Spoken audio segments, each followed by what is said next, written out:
Bonjour à tous et bienvenue sur la chaîne Idée de droite et aujourd'hui, alors là je n'ai jamais vu ça de ma vie, préparez vos mouchoirs parce que ça va chialer dans les chaumières, oui ça va pleurer à tout va, alors ça pleure surtout beaucoup à gauche, mais ça se plaint aussi un petit peu à droite, j'ai trouvé un petit témoignage quand même à droite, voilà, mais en tout cas voilà, je n'ai jamais vu ça de ma vie, le parti de gauche, LFI surtout, pleurent comme des gamins. Voilà, ce sont vraiment des gosses qui sont en train de chialer. J'ai préparé voilà, le paquet de mouchoirs. Hein, voilà, voilà je l'ai préparé, comme ça on est prêt. Hein.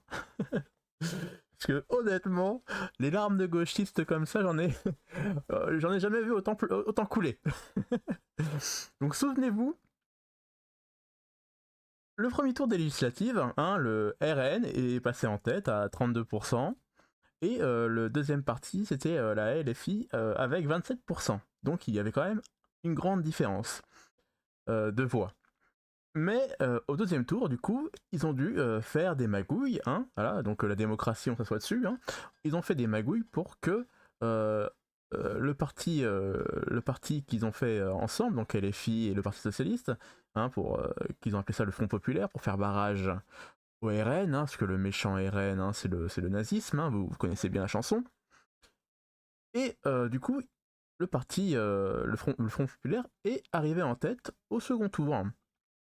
Mais bien sûr, on s'est assis sur la démocratie, hein, parce que évidemment, il y a des électeurs qui ont été floués à cause de ça, parce que évidemment, ils ont magouillé à mort. Se sont désistés, certains se sont dit attends, moi j'y vais, toi t'y vas pas, comme ça, si tu es en face du RN, toi t'as des chances de gagner. Bien sûr, je vais dire à mes électeurs de voter pour toi. Enfin bref, voilà, c'était vraiment du magouillage. Hein, la démocratie, ça. Là, bizarrement, pour le deuxième tour, là, il n'y avait pas d'histoire de démocratie. Là, on s'en fichait complètement. Hein. Donc là, ils ont rien dit, là, hein, les LFistes, hein, par contre. Et là, le Premier ministre, ça y est, on a enfin un Premier ministre. Du coup, et ce n'est pas un ministre de gauche. Et oui, c'est un ministre droit, centre droit.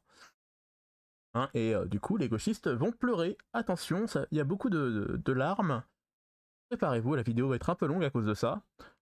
Allez, je commence avec Mélenchon. Hein. On est parti. C'est M. Michel Barnier. Notre réaction ne dira rien sur les qualités de la personne, ce n'est pas le sujet.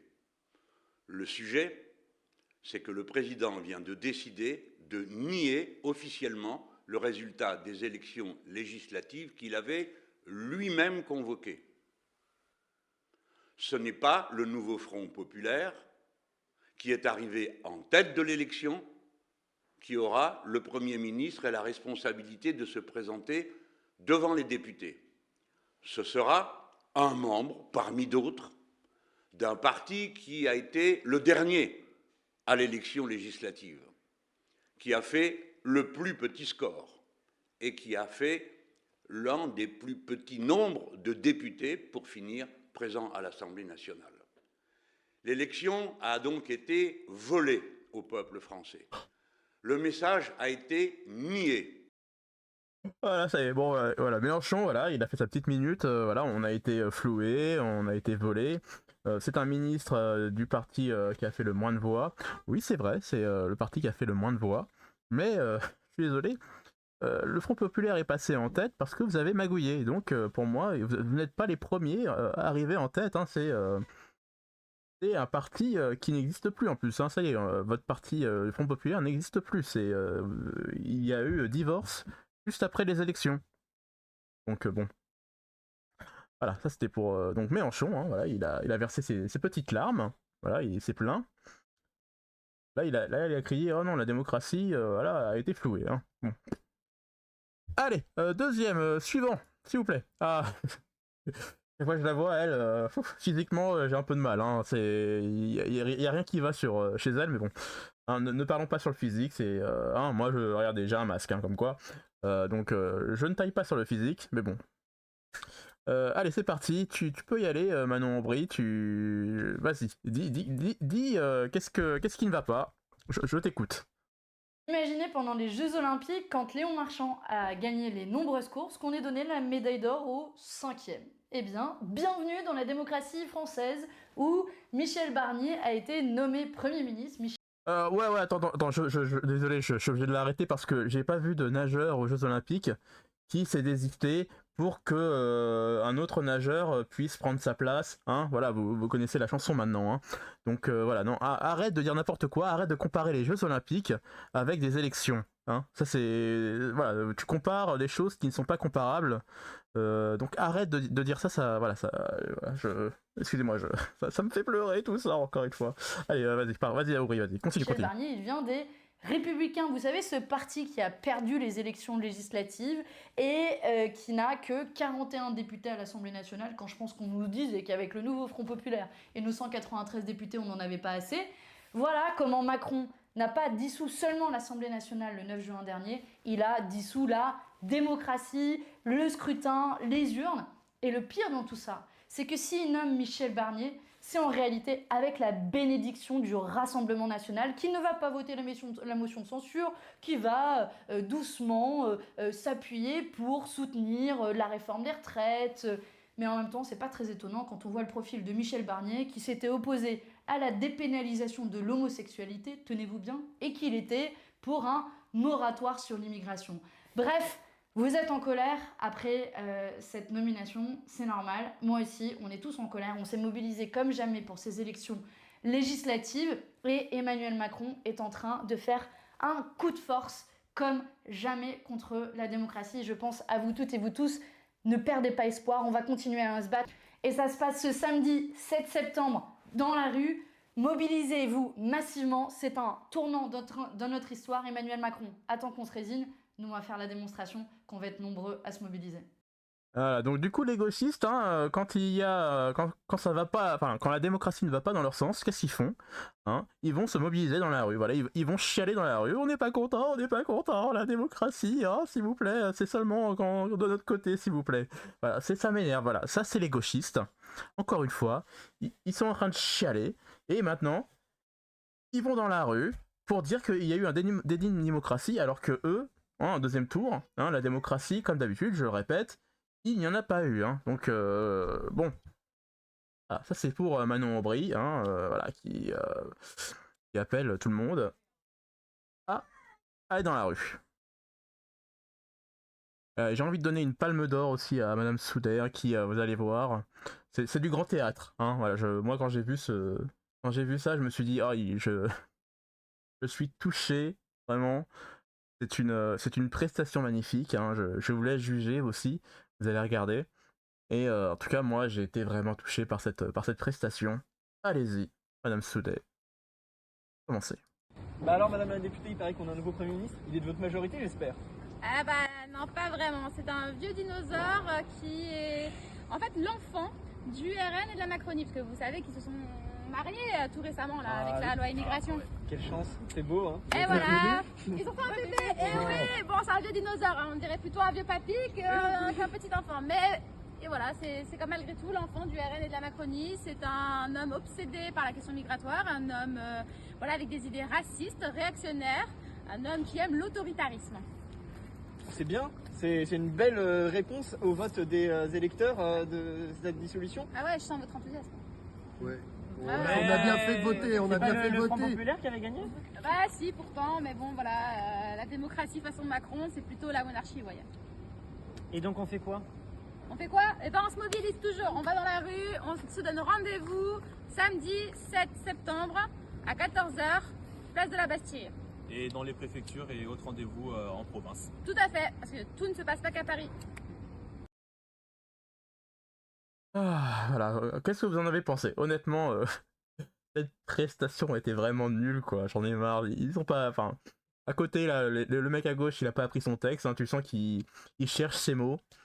C'est vraiment pitoyable. Et encore une fois, voilà, comme ils se sentent floués, encore une fois, c'est comme mes gamins quand, vous savez, quand j'amène mes gamins au magasin de jouets, hein, je leur dis les enfants, aujourd'hui on n'achète pas les jouets, hein, on ne fait que regarder.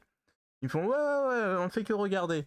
Ils y vont, Donc je les laisse un peu regarder. Des fois, ils jouent avec des jouets qui sont déjà, vous savez qu'on peut s'amuser avec des jouets qui sont déjà sortis de la boîte dans ce genre de magasin. Et quand je leur dis bon allez on y va, on rentre à la maison, c'est bon, hein, on a fini. Et bah ça y est, ça commence à chouiner, ça chouine. Ah non, ça commence à faire leur pleureuse, hein, comme mes gamins, voilà. Et moi, bien sûr, je leur mets un petit coup d'autorité, hein, on rentre à la maison maintenant, tu vois, je commence à hausser le ton. Et eux, ils sont là à faire crise dans les magasins. Bah c'est pareil, voilà. Là, ils sont en pleine crise. Et la crise est organisée, du coup, bah, c'est quoi, à la Bastille, à 14h, à Paris, le 7. Voilà, le 7, vous allez voir.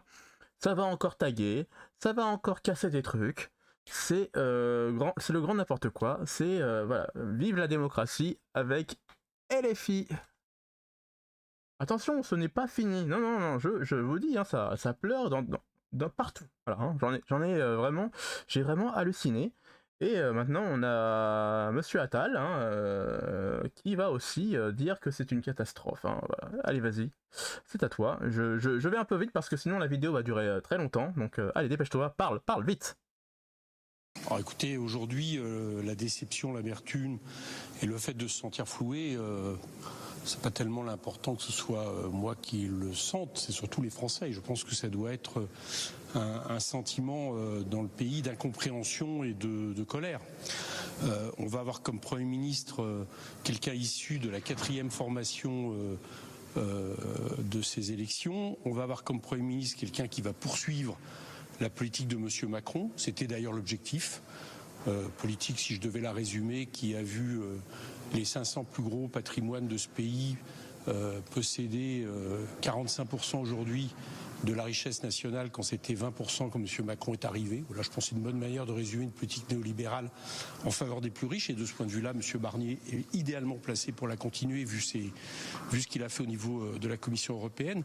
Et enfin, une politique qui s'est mise dans les mains du RN. C'est-à-dire qu'on a fait un front républicain pour battre le RN et M. Macron a réussi l'exploit de choisir un Premier ministre qui acceptera au moins au début l'onction du RN, ce qui est aussi le cas avec M. Barnier, je suppose, en fonction de ses sorties anti-migrants très radical ces temps-ci. Donc voilà, c'est un constat absolument terrible qui est à la fois un coup de force, un déni démocratique vis-à-vis des Français, une manière de dire vous pouvez voter, rien ne changera. Et M. Macron, évidemment, totalement responsable de cette situation. Alors pardon, c'est M. Coquerel, hein, j'en ai perdu voilà, son nom.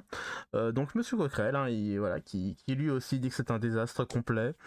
Alors que lui, voilà, il parle encore, voilà, lui son problème c'est les riches. Hein. Le problème c'est que, je suis désolé, mais c'est les riches qui vont créer de la richesse, qui font travailler du coup les gens les moins riches. Hein. Donc si on fait passer donc du coup le programme de LFI, hein, qui voulait taxer les riches, les riches vont juste se barrer, c'est tout. Eux, ils s'en foutent. Si les riches se barrent, ça veut dire qu'il y aura encore moins d'argent pour l'État, hein, la France, parce que c'est les riches qui dépensent. Hein, faut arrêter de croire que les riches, eux, ne servent à rien. Hein, et donc les riches, eux, si on n'a plus de riches, et ben on est encore plus on est encore plus les pieds dans le caca, comme tu dirais. Donc on a besoin des riches. Et oui, je suis désolé de le dire, c'est comme ça, on a besoin des riches. Hein, même si vous voulez les imposer à plus de 50%, je crois. À 95%, je sais plus. C'était complètement débile sur leur programme. Mais voilà, donc eux veulent faire fuir les riches comme ça. Il n'y a plus que des pauvres. Voilà, il n'y a plus que des pauvres en France comme ça. Ça c'est votre programme, hein, chez LFI. Et j'ai failli oublier une dernière. C'est Madame Coudray, hein, celle-là aussi, cette femme qui adore l'environnement. A aussi fait une petite déclaration. Hein. Vous allez voir, elle est pas mal non plus. Allez, c'est parti. C'est une alliance entre les macronistes, la droite et l'extrême droite pour empêcher le changement. Et vous savez, ce qui vient de se passer, en fait, c'est que les Français ont été pris par des abrutis. On leur a exigé, comme ça, d'aller aux urnes en plein milieu du mois de juin. Puis, au mois de juillet, ils y sont allés comme jamais. Ils s'étaient déplacés depuis les années 80 aux urnes. Ils ont été très nombreux à le faire parce qu'ils pensaient que ce bulletin de vote-là pourrait changer leur vie, aurait un impact sur leur quotidien, aurait un impact sur leur lendemain. Et quand on prend les Français pour des abrutis, en général, ils s'en souviennent. C'est une alliance entre les macronistes. Alors, vous avez vu cette déclaration-là, je peux la tourner dans le sens. Ça veut dire que, au lieu de parler de ces électeurs, on peut parler aussi des électeurs du RN, hein, qui ont été floués, hein, parce que c'est en nombre d'électeurs, le RN, si on regarde bien, même au deuxième tour, est devant, hein, normalement, hein, et devant votre parti, là, qui a été... en plus... Elle dit que il y a eu une alliance entre les macronistes, la droite et l'extrême droite. Et au deuxième tour, il n'y a pas eu d'alliance. Hein, voilà, c'est comme je l'ai dit tout à l'heure. Là, il n'y avait pas d'alliance. Vous avez eu la mémoire très courte, Madame Tondelier. Hein, voilà, ça c'est pour vous, Madame Tondelier. C'est tout ce que j'avais à dire, c'est que vous avez la mémoire très courte. Allez, suivant. Et évidemment, il n'y a pas qu'à gauche hein, qu'on pleure. Il y a aussi il y a Monsieur Zemmour hein, aussi qui se plaint parce que mais lui se plaint pas de la même chose. Lui il va se plaindre surtout que ce nouveau Premier ministre du coup est très européen avant d'être français. Voilà, vous allez voir. C'est parti. Et là c'est un nationaliste. Comme Madame Le Pen, comme Monsieur Zemmour. Moi, je suis un patriote. Et je suis un patriote européen, comme l'a d'ailleurs dit Valérie Pécresse. Nous sommes patriotes européens. Voilà la différence, je crois, assez irréconciliable avec Monsieur Bardella. Il a raison. Un patriote, vous n'êtes pas un patriote européen. Moi, je suis un patriote. Français. Français, voilà. Et pas un patriote européen. Voilà. Parce que, et donc simplement, un nationaliste. Parce que non, pardonnez-moi. Patriote européen, c'est comme, ça c'est le concept oxymorique. Vous savez, un oxymore, la contradiction entre deux termes, c'est comme le concept de souveraineté européenne de M. Macron.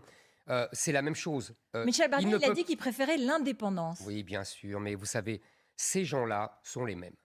M. Barnier a été commissaire européen, je le connais bien.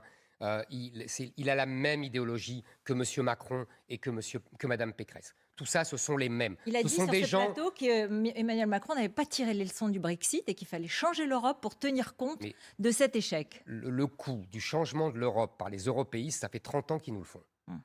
Monsieur Barnier est dans la continuité du numéro, vous savez, depuis Jacques Delors dans les années 80.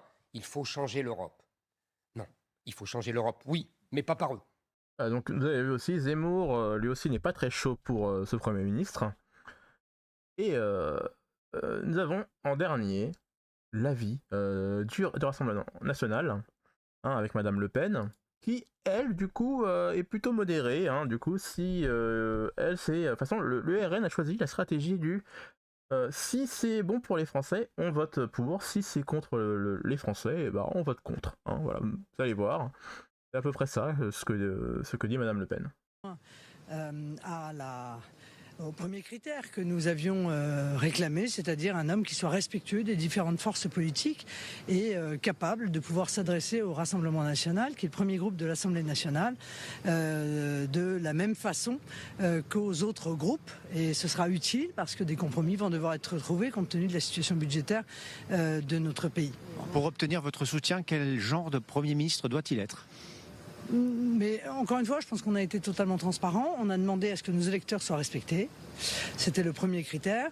Le deuxième critère était un Premier ministre qui s'intéresse à la modification du mode de scrutin parce qu'on ne peut pas envisager de ne pas tenir compte de ce qui s'est passé. Il faut que la France puisse, demain, lorsqu'il y aura une dissolution, obtenir une majorité claire pour la gouverner.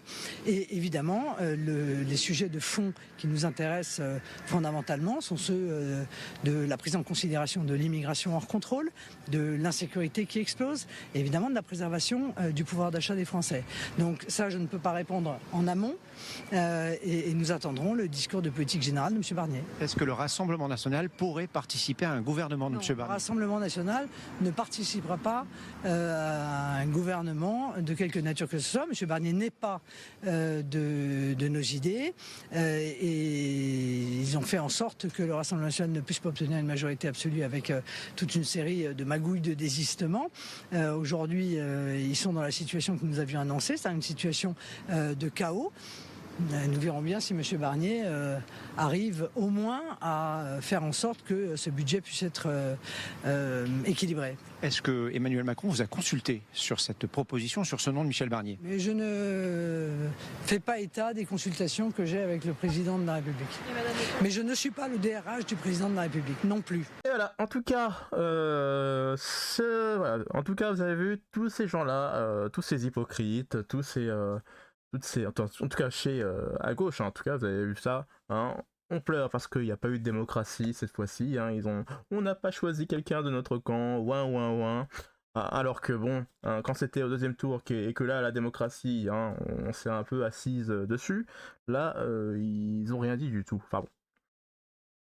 Après ça, dites-moi, qu'est-ce que vous en avez pensé dans les commentaires? Allez-y, lâchez-vous. Hein, j'aimerais savoir ce que vous en avez pensé.